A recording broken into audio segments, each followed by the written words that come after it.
Hey there, quick review on this Honey Can Do collapsible clothes drying rack. This is a really nice product, really easy to assemble and put together, and it's in a nice compact size.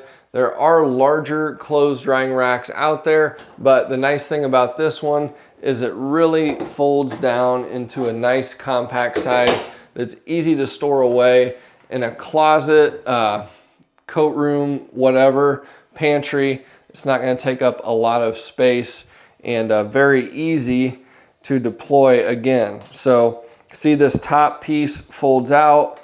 We'll pull it all the way out, and then to lock it in place, there's a simple connection all the way up here at the top on both sides that you need to make. Pop it in there.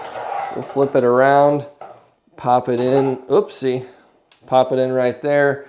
So now it'll stand on itself, nice and sturdy.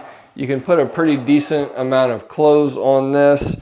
It's got no non-marring feet here on the bottom, as you can see, kind of plastic rubbery feet on it, so it's not going to mess up your flooring, but works really well. Everything's got a nice coating on it, so you don't have to worry about anything rusting, and easy to put away again. Just gonna pop it off up here on the top, and it'll fold down. It's nice that there's some tension on it so it doesn't just fall down all at once. But overall, this is a really nice, well-engineered product. It's gonna work really well. If you need a clothes drying rack, this would be a great option.